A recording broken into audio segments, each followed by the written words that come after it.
Hey, what's up, guys? How you guys doing, man? This is the Rendog streamer and all colleagues coming by and shoot you about my thoughts on this TLC pay-per-view. Overall, this TLC pay-per-view was very good. I have to say, it was really very good. The triple threat match of Jack Swagger, Kofi, and Dolph Ziggler, I gotta say, it was weird. Jack Swagger, the weird part about this match was Jack Swagger was getting, dominating the offense on Dolph Ziggler a lot. Dolph Ziggler hardly got any offense on Jack Swagger, I have to say. And it made him look completely weird and idiotic, but, and Kofi Kingston, Dolph Ziggler got most of the offense on Kofi Kingston. That's the thing with the heel-on-heel, and face triple threat matches. I think that's the part that just looks so weird and limited. And it looks very weird and limited. It's better. It's like the face-on-face and heel triple threat matches. Usually, the face-on-face would actually get some equal offense on each other here and there. But we didn't get that part. Dolph Ziggler did most of his offense on Kofi Kingston, and that's what we got. So this that match was I have to say was very good.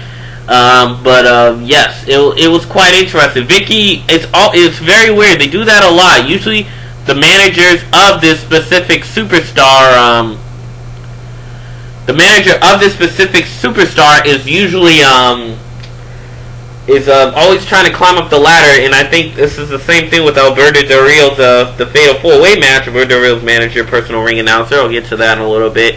But that's what we got, quite frankly, and that's what did happen a lot. And I don't think it really, I can't say it overran its course, but it's been happening a lot. And most of the time, it's just backfiring. And I have to say the least, it did backfire. So that's what happened there. Vicky tries to climb up the ladder. She got scared out of her life because Kofi Kingston tries to push the ladder over. Luckily enough, Dolph Ziggler came to the rescue, and it was very good. And I have to say, the ending was very ironic, and that was the weird part about it. I thought it would be a draw when they wind up fighting for it, and then it could be a draw between Kofi and Swagger.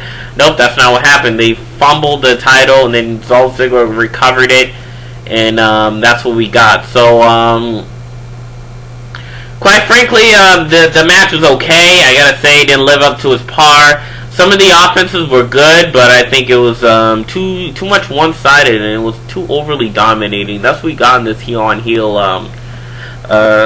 off combat, and I think that's what made it look a little too. It looked a little too limited, I have to say, and I think that's where they need to get that really worked on. But Dolph Ziggler was really incredible, climbing over two superstars. Which was Dolph Ziggler climbing over Swagger and Kingston, and I think that was it worked very. I have to say, it was very epic. It was very cool for them to do something like that. And on top of that, he was able to stay up top. That match, I have to say, 3 out of 5 for the least. It was a okay, decent match, and it was quite phenomenal, and I did like the end. The end was had a lot of intensity. What Dolph Ziggler did, and Dolph Ziggler, I think, needed to put more action. Dolph Ziggler, Kofi did put off some action. So the triple threat match was very good, but I think it looked a little too limited, and not really up to par. But it was still good. So with Vicky at the end climbing up the ladder, it was quite interesting. I was hoping Ziggler comes to the rescue. Next match. Hold on. The Divas table, and I have to say, this Divas table is very good. I did got something really expect to happen.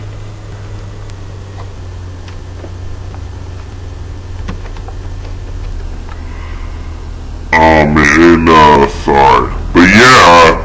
I say this Divas Tables match was very good so far. I was typing on Facebook, somebody was chatting with me on Facebook. Yeah, so it was phenomenal. This match was very good. I got stuff I didn't really expect. I didn't expect Lay Cool to I didn't expect Natalya and Beth to pull off a surprising win there. I was hoping a squash match, and then Lay Cool somehow pulls off a surprising upset where Natalya and Beth fall through the table, quite frankly. And that's what we didn't get. Lay Cool is dominating most of the match. It's usually through cheap shots and stuff, use of turnbuckles and through trips and through ropes, but we didn't really get that as much. It was still a suspense match. It was very suspenseful, I have to say. It was a lot of intensity, and I really thought Lay Cool was gonna pull off a win right there. Like, I'm telling you, that's what I thought was gonna happen. But luckily enough, that wasn't the case. And Lay Cool did pull off some good cheap shots and some good upper hands halfway through the match. And Layla, you know, she said all they do is kick, but I thought Lay Cool was gonna. Layla actually did some drop kicks here and there, or did some jabs or to Beth, but I think it was weird how dominating Beth most of the match, and then Natalya was making them out on her own. So it was great to see Natalya still dominate on her own, and that really proved a lot, proved how weak Lay Cool is. So I personally think it made them look pathetic, because they dominated most of the match. Natalya and Beth still able to stand out and win the match despite all the cheap shot and all the injuries they were going through despite that. So apparently it was very good. It was a very good pay-per-view match, and I think it worked it worked very well, and I think it did had a good pace through the match, and it made it more like more suspenseful to me. To me, it was suspenseful. Many people said it was unrealistic. A lot of people were still pissed off for them to dominate the match, but I really think it just prove how Lay Cool can win despite them dominating most of the match, that Natalya and Beth were able to stand on top. And that's what kind of impressed, because usually they dominate the match. Natalya and Beth, Lay Cool will pull us a win. I mean, I thought Michelle McFaith break through the table of Natalya and Beth for her layout, and I think Natalya. So, I mean, it was still a good match. I rated 3.5 stars out of 5. Yeah, I'm over this match because there was still a lot of suspense, me personally, despite how unrealistic was. Oh man, oh man, it was just fairly off incredible. Oh, sorry, I was on Facebook, so I'm on Facebook and making my video at the same time, but yeah. Next match we had was, what was the next match? John Morrison and Sheamus, I think. Yes, John Morrison and Sheamus. I gotta say, that match did rock house. I did miss some clips of it, but I did see John Morrison's toe hold. I heard he did the corkscrew over the ladder and from the turnbuckle onto the ladder and onto Sheamus. That was a phenomenon. And quite frankly, I did saw that. I did see John Morrison did his push through Sheamus, and they both fell on the table. That match had a lot of action, a lot of intensity, and yeah, this was something, you know, I didn't really expect as much. And I thought Sheamus was gonna somehow pull a win to continue his dominance as king, as a powerful king. But hey, still won King of the Ring, so. Sheamus still gimmick work. I'm glad they're still keeping Sheamus up top despite him not being WWE champion. And I think that's what it's about. And then John Morrison was able to pull out his win. So I was hoping it would be John Morrison versus The Miz, not John Morrison versus Randy. Hey, they'll still pull off a good face-on-face match. Randy could turn heel and then how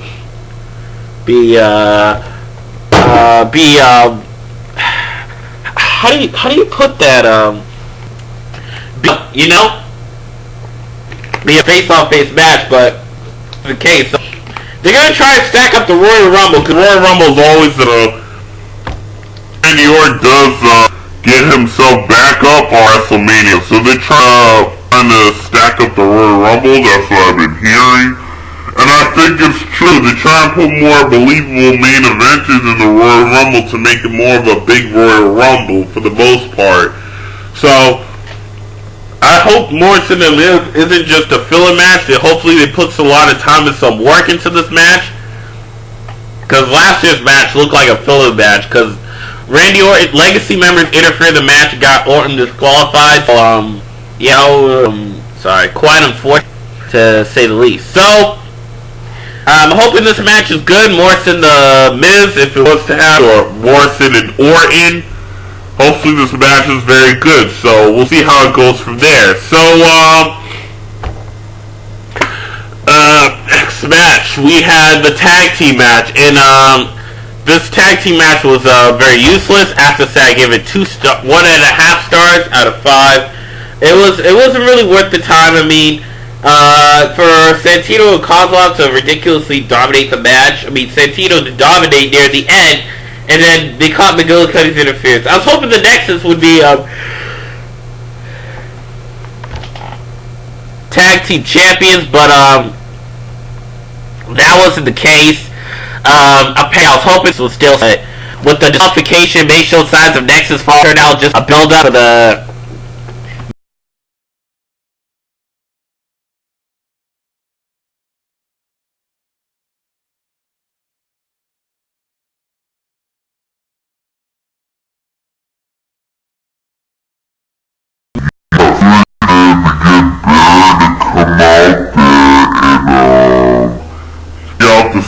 but that wasn't the case. They tried to out balancing the steel chair and to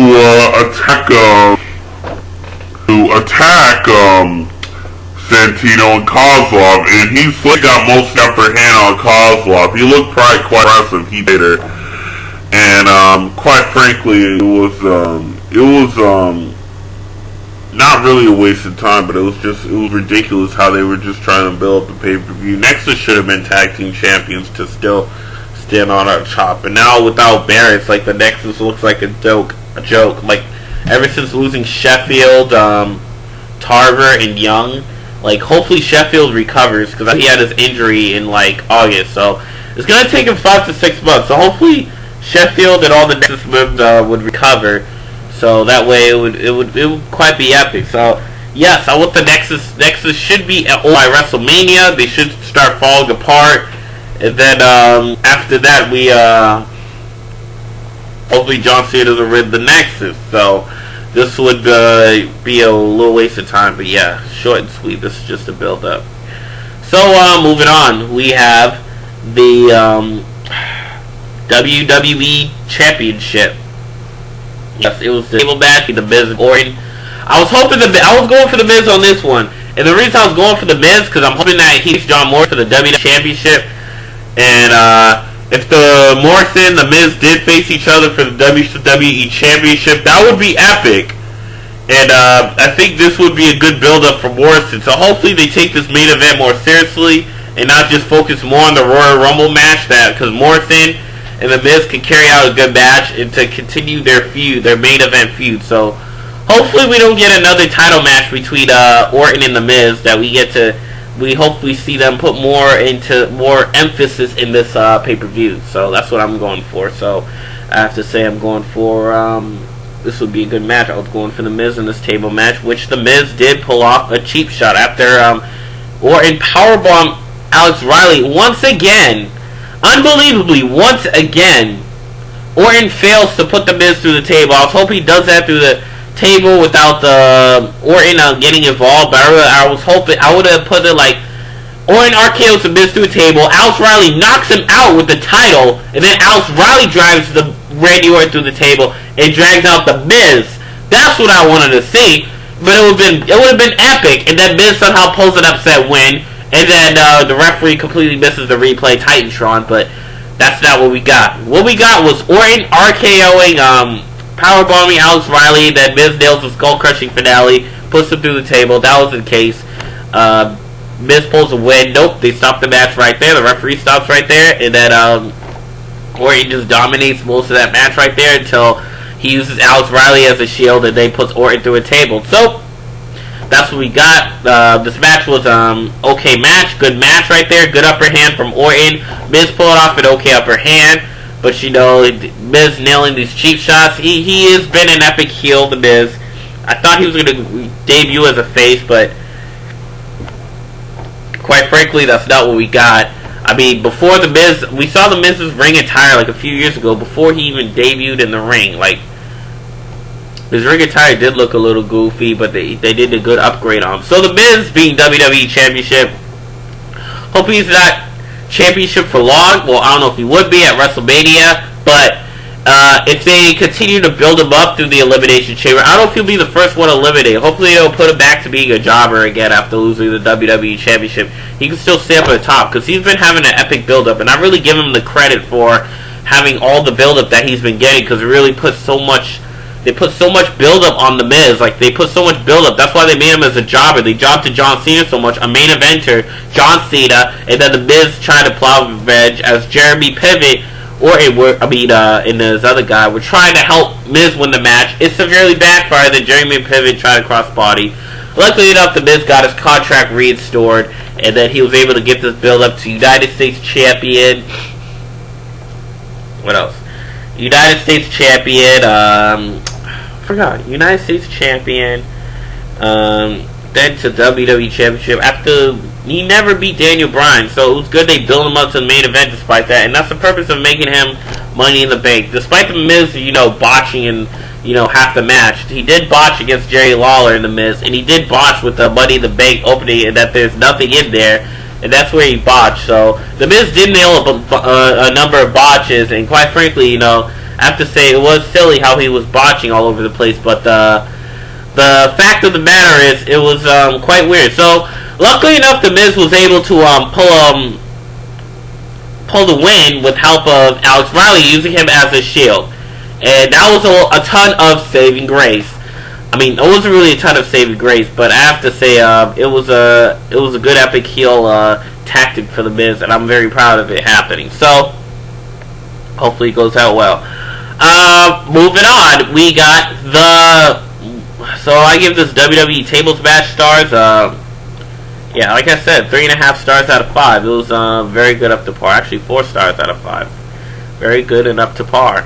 After that, we had the Fatal 4-Way Tables Match. Alright, the Fatal 4-Way Tables Match was quite good. The Fatal 4-Way Tables Match was, TLC Tables, Ladders, and Chairs match, Fatal 4-Way, was quite good. It was good that they threw Rey Mysterio and Alberto Del Rio the Fatal 4-Way, and it actually was interesting. Like, Edge got good upper hand, Kane actually did good on the offense, and Rey Mysterio and Alberto Del Rio pulled some nasty high-flying moves, and that's what it was all about. And I think it was cool. It was very cool for Rey Mysterio to pull off some good sick dropkick moves. 619 Kane. Kane executed. I was frustrated when Kane was knocked out. I was going for Kane all the way in this match. I was hoping Kane would go all the way in this match and come out on top and continue his title reign until The Undertaker returns. I'm hoping The Undertaker returns, and that way he can have this epic comeback. So, I was hoping Nexus returns, or I was hoping Nexus comes out and just beats up Edge so Kane can win and Kane can be the leader of the Nexus, but that wasn't the case, wasn't it? So hopefully I want to see what Kane's going to do. He may take another hiatus from wrestling. No, he's going to be on SmackDown. I want to see how it comes about. Because now Edge is a world champion. Hopefully Kane gets the title back. Because it's stupid, practically. But I still credit Edge for being 10-time world champion. Edge has been quite an epic main eventer, I have to say. I really give him credit for breaking out as the main event. And really, putting a lot of intensity and a lot of build-up ever since winning Money in the Bank feuding with John Cena, that he's up where he is. So, best reliable heel so far. But I heard 2 years later he may retire soon. After his contract expires, he'll be 39 years old when he retires. So 1 year away, when he turns 40, he'll be retired. So hopefully that's not the case. But I still congratulate Edge for pulling out his win against Kane, and also want to pull off hoping Kane won. It was just, the match was very good. A lot of intensity. It looked like they put a lot of good work in this match after how it pulled out, and I'm very, very proud of this match. This match was really epic in intensity, but Edge pulled out the win. That's 4.5 stars out of 5. Yeah, 4.5 stars out of 5. This match was very, very epic. They actually did put some good work in this and good effort into it. I really like how it went from here. So, yes. Moving on, we have the promo with Cody Rhodes. Really worked my time. But Cody Rhodes pulled out a promo I think was silly. It's like watching SmackDown again, and then Big Show just rips Cody Rhodes off. I was hoping Big Show would just knock him out, give him the punch, just like when Cody Rhodes yelled at him, "Don't ever touch the dashing suit with your sausage little fingers again." And then Big Show just spine busts him. I was really hoping he just knocks him out just straight out. And the promo was a waste of time. He was just talking about how people are just dashing in Houston, Texas as well, you know. But yeah, it wasn't really worth the time. But yeah, weak promo, but it was an okay promo. But it's like watching SmackDown again. So Big Show just promoted his movie Knucklehead. Yeah, it wasn't worth the time. Moving on, the main event: Cena and Barrett. I know no one cared about this match because we all know Cena was gonna win. But I didn't really have as much prospects as this match because the end was quite weird. Wade Barrett was dominating half the match, and then Cena tried to put Wade Barrett through office chair, spin him through the steel steps as Wade Barrett was trying to set him out. And Wade Barrett did dominate half the match. Wade Barrett did a good offense, good job on the offense. John Cena was just really entertaining on the offense, really serving the crowd a lot. And that's why he's like the top of the heel as he is so far, because he's trying to serve the crowd. So that's what we got most of the time. But apparently it was very little bit amusing, I have to say, just to say the least. But yeah, it was okay. But yeah, for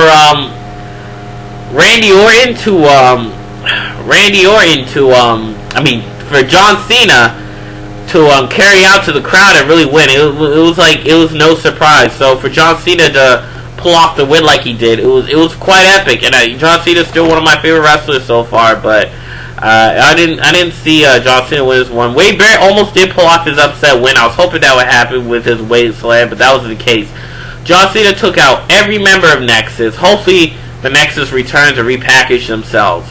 So hopefully Nexus isn't history yet. Hopefully they have something planned, because Raw is going to be on tonight, Monday night, and I will be tuning in. So for the most part, for John Cena, who was just dominating this match and then just took out Wade Barrett, and that's what kind of frustrated me, because I did saw that coming. That was the most predictable main event of all time. So I know no one cared about this match. Like, mostly the people who aren't really fans of John Cena didn't care about this match. I had some prospects for this match. Hopefully it turns out differently, but John Cena did get his 1-2-3 pin cover. I'm glad that didn't happen. I'm glad there was no submission. You do stupid STFU. I was very glad that's how the match ended. So very phenomenal, incredible match. And now John Cena pulling off an epic win, and well, not really epic win, pulled off the win like expected, but he did more. He actually threw the table on Barrett and rolled the chairs on Cena and buried Wade Barrett in the chairs alive. But it looked quite weird that for Wade Barrett to get dominated like he did, and John Cena to deal this big payback. So hopefully John Cena really recovers from this. How